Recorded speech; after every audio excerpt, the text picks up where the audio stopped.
नमस्कार साथियों। भारत ने किया बांग्लादेश का तेल पानी बंद। पहली बार बांग्लादेश के नए प्रधानमंत्री पीएम मोदी के साथ भारत के सम्मेलन में पहुंचे। इस सम्मेलन में कौन सा बवाल मचा है, जानेंगे आगे। बांग्लादेश भारत से क्यों मांग रहा है पैसे, पहले ही ले चुका है $8 बिलियन अकड़ निकालने के लिए। बांग्लादेश को बिजली के बाद कॉटन और डीजल सप्लाई भी बंद करने का प्लान तैयार कर रहा है, मिलने लगे हैं गंभीर संकेत। उधर यूनाइटेड नेशन ने भी बांग्लादेश को लेकर सबसे ताजा रिपोर्ट जारी कर दिया है। सब कुछ जानेंगे विस्तार से, लेकिन आगे बढ़ने से पहले आप सभी के लायक और कमेंट में जय श्री राम लिखे और चैनल को सब्सक्राइब जरूर करें। यह आप सभी लोगों का छोटा सा चैनल है जिसे आप लोगों को सब्सक्राइब कर लेना है। तो किसी को उम्मीद नहीं थी कि बांग्लादेश भारत के आगे इतनी जल्दी घुटने टेक देगा। भारत से $8 बिलियन लेने के बावजूद भी बांग्लादेश भारत से $2 बिलियन क्यों मांग रहा है, इसके बारे में आगे जानेंगे। इसके बाद आप जानकर चौंक जाएंगे कि भारत बांग्लादेश को बिजली के अलावा डीजल और कॉटन सप्लाई बंद करने पर क्यों विचार कर सकता है। अगर भारत ने कॉटन सप्लाई बंद कर दिया तो फिर बांग्लादेश का टेक्सटाइल एक्सपोर्ट बर्बाद हो जाएगा। लेकिन सबसे पहले आइए जान लेते हैं कि पहली बार बांग्लादेश के नए प्रधानमंत्री अचानक मोदी के साथ भारत के किस सम्मेलन में पहुंच गए हैं। प्रधानमंत्री नरेंद्र मोदी ने 17 अगस्त को तीसरी ग्लोबल साउथ समिट की मेजबानी की, जिसमें बांग्लादेश के अंतरिम प्रधानमंत्री मोहम्मद यूनुस भी शामिल हुए। यह कार्यक्रम वर्चुअली ऑर्गेनाइज की गई थी। इससे पहले दोनों नेताओं के बीच फोन पर बातचीत भी हुई थी। बांग्लादेश में सत्ता परिणय के बाद यह पहली बार है जब दोनों देश के नेता एक साथ किसी मंच पर आए हैं। भारत ने G20 की अध्यक्षता मिलने के बाद विकासशील देशों की आवाज को मजबूत करने के लिए ग्लोबल साउथ समिट की शुरुआत की थी। इस तीसरी वर्चुअल शिखर बैठक में 100 से अधिक देशों के प्रमुख भाग ले रहे हैं। यह चीन के लिए करारा जवाब है, क्योंकि ग्लोबल साउथ को लीड करने में भारत चीन से काफी आगे निकल चुका है। अब जान लेते हैं कि आखिर बांग्लादेश भारत से पैसे क्यों मांग रहा है।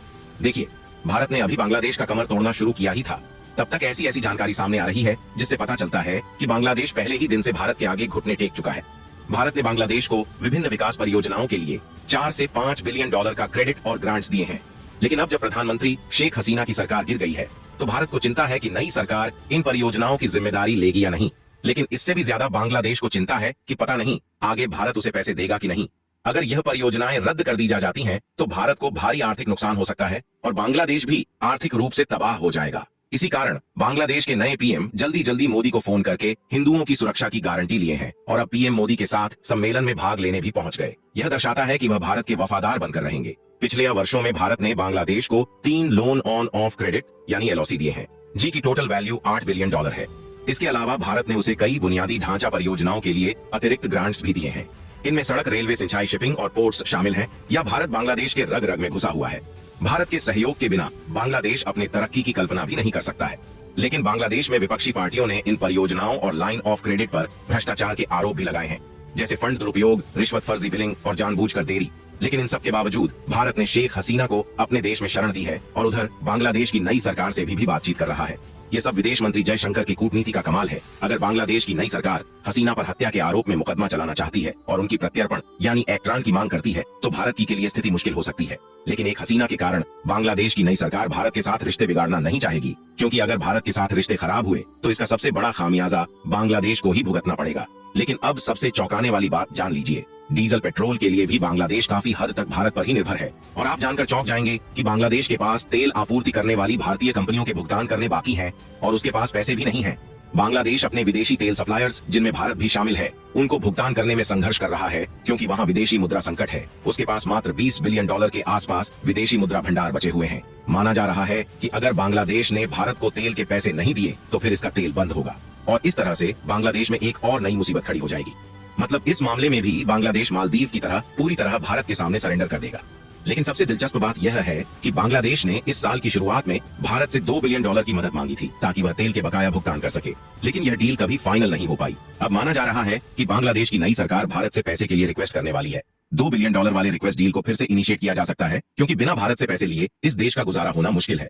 दोस्तों, वीडियो में आगे बढ़ने से पहले अगर आप एक सच्चे देशभक्त हैं, आप अपने देश भारत से सच्चा प्यार करते हैं, तो कमेंट सेक्शन में जय हिंद, जय भारत, वंदे मातरम अवश्य लिखें और साथ ही चैनल को सब्सक्राइब करने के बाद वीडियो को एक लाइक देखिए। इस समय बांग्लादेश को सबसे ज्यादा डर यह है कि कहीं भारत उसका बिजली न काट दे, क्योंकि वह बिजली बिल का भुगतान कर नहीं पा रहा है। भारत में एक पावर प्लांट है जो पूरी बिजली बांग्लादेश को निर्यात करने के लिए अनुबंधित है। इसका संचालन अडानी ग्रुप करता है और वित्त वर्ष 2023-24 में इसने तकरीबन 12,000 मिलियन यूनिट बिजली बांग्लादेश को निर्यात की है, जिसकी कीमत $1 बिलियन है। मतलब कि भारत ने बांग्लादेश को एक साल में ही $1 बिलियन से ज्यादा का बिजली बिल सप्लाई कर दिया है। लेकिन बांग्लादेश पैसे देने को तैयार नहीं। वैसे तो भारत बांग्लादेश को कई महत्वपूर्ण सामान एक्सपोर्ट कर रहा है, लेकिन इन सभी एक्सपोर्ट में बिजली का एक्सपोर्ट सबसे ज्यादा महत्वपूर्ण है, जो कुल एक्सपोर्ट में तकरीबन 9 से 10 पर योगदान करता है। लेकिन अगर बांग्लादेश बिजली बिल का भुगतान नहीं कर पाएगा तो फिर भारत ने भी उसकी बिजली काटने की तैयारी कर ली है। हाल ही में बांग्लादेश में संकट के बाद भारत ने अपने पावर एक्सपोर्ट नियमों में बदलाव किया है। इस बदलाव का उद्देश्य अडानी ग्रुप के झारखंड स्थित 1600 मेगावाट के पावर प्लांट को सुरक्षा देना है। अब इस प्लांट को भारत में भी बिजली बेचने की अनुमति मिल गई है। पहले इस प्लांट को सिर्फ विदेशों में ही बिजली बेचने की अनुमति थी। यह बदलाव 12 अगस्त को हुआ, यानी कि भारत ने बांग्लादेश को झटका देने के लिए अब एक्सपोर्ट नियम बदलना शुरू कर दिया है।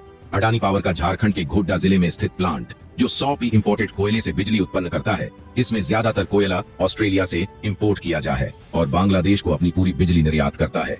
अब जरा ध्यान से सुनिए कि भारत बांग्लादेश को कैसे कंट्रोल करता है। पिछले वित्तीय वर्ष में भारत से बांग्लादेश को डीजल का निर्यात लगभग $830 मिलियन और कपास का निर्यात तकरीबन $585 मिलियन था, जो कुल निर्यात का सा पप्र और पाई 3 अप्र था।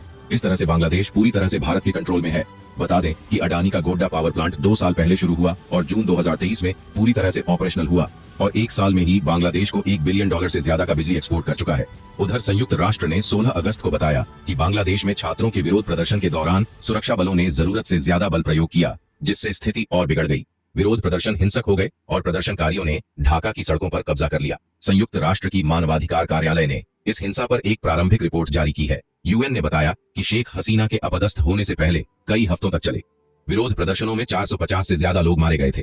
रिपोर्ट में इन घटनाओं की स्वतंत्र जांच की मांग की गई है और कहा गया कि इस दौरान न्यायतर हत्याएं, मनमानी गिरफ्तारियां, हिरासत, जबरन गायब करना, यातना और अभिव्यक्ति की स्वतंत्रता पर गंभीर प्रतिबंध लगाए गए।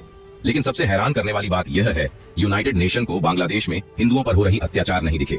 पूरी दुनिया जानती है कि यूनाइटेड नेशन अमेरिका के इशारे पर काम करता है। ऐसे में वह जो रिपोर्ट जारी करेगा उसमें शेख हसीना की आलोचना ही रहेगी। इससे ज्यादा आप एक्सपेक्ट नहीं कर सकते। इस वीडियो में फिलहाल, अगली वीडियो में फिर मिलेंगे, इसीलिए चैनल को सब्सक्राइब करके अवश्य रखें। धन्यवाद। जय हिंद, जय वंदे मातरम।